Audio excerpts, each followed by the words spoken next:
to. Yeah, please. You should answer some of that. Mr Mayor. Take a break or something. I need to move my car. This whole thing has been characterised by a conga line of red herrings and furfies. Absolute furfies. It is absolutely responsible for the council to undertake a due diligence exercise to understand the implications of this decision. We can't even interpret the decision yet because there are so many unanswered questions, let alone undertake a due diligence around what the options are. It is absolutely a responsible thing to do. You were going to get a report on Friday, you still may, which would have effectively recommended something similar to this, and that is effectively undertake a cost-benefit evaluation of options. There are questions as to what are the actual options. Is it fully integrated form of Gold Coast Water, or is it without Gold Coast Water, without the bulk water, etc., etc., etc. There's lots of questions about the options. My personal view, I would have recommended that we do have regard to what policy announcements might be forthcoming by the state opposition. They may or may not be forthcoming in the time that this exercise has to be done, but if they are, it would inform a final decision as to options. But I respect the decision that's been made to date, or the proposed resolution. The other thing, though, that I would have added would be such cost-benefit assessment, so maybe a new 3, to be informed by further and better particulars to be sought from both the Queensland Government, or from the Queensland Government and ideally the Queensland opposition. The reality is that you're talking about a cost-benefit assessment. There are far more questions than answers at the moment before we even undertake that work. And those things are encapsulated largely in the Council of Mayors letter, which the Mayor's referred to, but some other stuff as well. So I certainly would strongly recommend, notwithstanding the history of how we got to today, that it is a whole new ball game. The state government has made a decision, and we are flat out interpreting the decision, let alone implementing it. So it is responsible to undertake a due diligence exercise. The other thing I think to just make the point about is that there are 2 parts to the announcement. One is this price capping for 2 years. The implications of that are quite serious. I know a lot of the public debate and perhaps the community understanding is that there's been this wonderful outcome there, but that's actually not the reality of it, and that'll become evident. But the fundamental problem with the history of this issue is the false premise that the council was hiding these huge profits. These were the words used publicly. So you as a council, the administration as well, it was insinuated, it was said publicly, and became part of, I think, at least the understanding of some people publicly, that council was hiding these huge profits. It was an absolute furphy. The council is significantly worse off this financial year and potentially next financial year, let alone understanding the implications of the state's recent decision. That is in itself a big enough issue to revisit the whole issue, because that hasn't been the reality of the issue. Prices have gone up this year, but the council has never been profiteering, let alone trying to hide huge profits. What councillors have been saying, what the administration has been saying, we're not trying to hide it. We're actually just saying be very careful about the public statements being made, because there are so many variables that had to play out that we couldn't confidently say to anybody, this is what future profits are going to be. That's the truth of it. So that alone, I think, that fundamental issue is reason enough to undertake a due diligence and take a fresh position.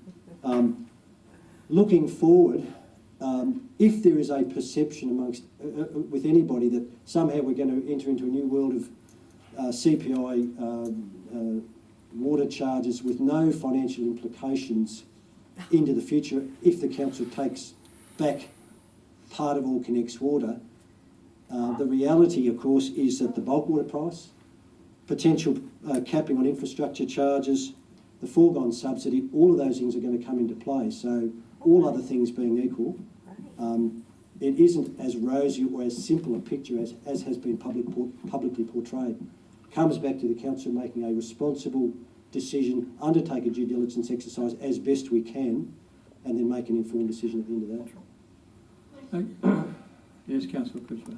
Could I ask the CEO, number 2, when does he expect to get this report back? Can he give us a date, please? Well, the date that's been invited in the Minister's letter is the 30th of June. I don't see, given all the questions that arise, we're going to be able to come back to you much earlier than that. Ideally, of course, we come back in the next period of council, so by about the middle of June, I suspect, is the date that we're targeting. If we can come back to you earlier, of course we will, but there's just so much to this in terms of the implications that we just need the time to diligently work through it. One of the things we might have to do, have to look at the legal ramifications of indicating our interest to move forward in order to keep our chances alive, pending the clarification of the costs that are going to be involved. But let's face that when we get the report back. Any other speakers? I'd like to sum up. No, you've spoken. In relation to the cost and whether we should have a resolution. No, sorry, you've already spoken. No, Mr. Mayor, I've just a question. And this has been Question already very raised important. in terms of the cost of the dismantling of the authority and whether state funding can be sought. Should that be part of the resolution to save further, Mr. Mayor, debate down the track if in 3 months' time the state comes forward and says we won't be contributing towards this? Our GAQ and Council Mayor's addressing that. I think the answer to Councillor Sarroff is if it comes to pass, whilst we undertake this due diligence, that there's a decision, a fresh decision by the Queensland Government, that's great because that'll inform And the options. But at the moment, we know what the state government's position is. Okay, let me sum up unless somebody else wants to speak. Was the CEO adding to this? Yes. No. I'd just be making the point that we've got to do a lot of work just to establish greater clarity as to the state government's decision before we embark on a cost-benefit assessment. So that's implicit. As long as we all understand that, that's okay. That's the whole point of it. Yes, Councillor Critchlow. The question is, if we're not going to get this report back until the 30th of June... No, we don't know. We've already said earlier than that. I heard what the CEO said. It could possibly be. You've got till that time. How is this, without knowing any of those costs or anything, how is the budget going to be programmed? Through you, Mr. Mayor, there are, as I said, there are two parts to the state government's decision. One is this issue. The second one is the capping of the charges. Of course, that doesn't mean capping of the state government's bulk water charges. So the water increase, I think the overall price increase for the average residential property is actually going to go up by about 5.9% thereabouts. So that's going to be about the $83 a week increase, which is actually greater than the total rates and charges that are recommended in the draft budget at this point in time. So 2.7% actually doesn't mean 2.7%. It's actually going to be about 5.9, give or take. What I said in the email that went out on the weekend was that there's an immediate short-term implication of that, of about $12 million. There'll be a memo coming to you tomorrow, together with the covering report. We won't be able to get that to you today. The more serious implication is what is the consequences of that 2-year rate capping in future years. And it isn't as simple as saying, oh, the council's going to lose its great profits. It's never been that simple. So there will be a report that you'll get by Thursday.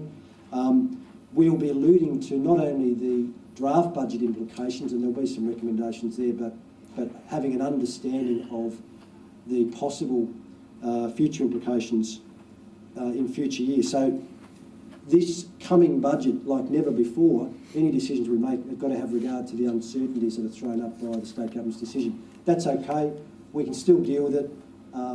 We can still progress the draft budget in parallel with this due diligence exercise. And of course, I'll be letting you know, giving you advice as it progresses concurrently with the budget. Finally, on a related issue, the accommodation question, it's not a Taj Mahal, it's just rhetoric. It's an office block. What I'll be recommending to you is that decision be held over that the until we get a final decision by council as to a response to the state government's decision, the important thing is not that. It's ensuring that we don't take a decision to reallocate that money because the money isn't necessarily there, as we know, in future years. So everything's got to be reassessed. We're doing that. We've already started it. But I think, as I said, the very simplistic representations of the council's returns and whatever, that's fundamentally been a problem with the debate. Yeah, it's a special budget meeting matter. Councillors, that's a special budget meeting matter, really. I want to speak very quickly, so you've had enough debate already, but can I just say a couple of things? One is that the indicative figures that were given out were purely indicative in our September or something, those figures that were then bandied around about $1 billion and $2 billion. They should never have been put out there. They did cause a lot of problems. And probably they were the cause of all the false expectations. Yeah, and the tail end of that is, if you're going to put them out, you should have at the same time said that will rely on water, the increases in prices, the water prices going up to a ridiculous extent as well. So I think they advocated then about 15% per annum in order to produce those sorts of figures, or even higher, around 23% per annum. So they were wrong in the first place. I just wait for other councillors. When you finish your private conversation, go on. The second thing is that to actually take a step without knowing what the cost of that step is absolutely irresponsible. We don't know whether, Councillor Sarroff somehow has a special communication with John Cherry. I've spoken to him as recently as Friday afternoon, and I've been in correspondence by email with him today. His best guess at this stage was $83 million, as per number one in his letter to the Premier. Consideration of councils resuming responsible water retail distributors must be on the same basis as they were before the reforms. As such, the state will take over the $83 million in established primary costs and the further disestablishment costs of its two failed water energy policies. So there's an $83 million plus there. That's why we're saying 100 million plus is the likely outcome, more likely to be in the mid 100 millions. Whatever the cost of that to ratepayers to pay that off over the next 10 years with the interest that would be also involved, would be around about another 17 million, 15 or 17 million per annum for the next 10 years, as I said, which is about recommending an increase in rates of around $68 for the average household. And I think that's too much. It's actually more than what the water rates would have been anyway. So you're paying more out in order to get something back that wouldn't cost as much, which doesn't seem to make sense. The board, I think, has been answered. The political, yes, we can't. I agree with what Councillor Shepherd suggests. I think the political one will unfold as it comes. I think to tie us into it in any way is wrong, but there's no doubt we'll be finding out what the political attitudes are, and we can make our own judgment at that time. So with that, I'll call for a division and ask for people to, if they agree with that resolution. Those in favour of the resolution. Councillor Gates, Councillor Lane, Councillor Paul, Councillor Brown, Councillor Young, Councillor Critchlow, Councillor Douglas, Councillor Castro, Councillor Shepherd, Councillor Greer, Councillor Betts, Councillor Nolan, Councillor Robbins, Councillor Clarke. And against it, Councillor Sarroff abstained.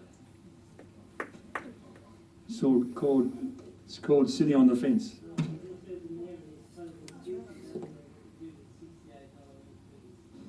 In charges, so that's all gone anyway.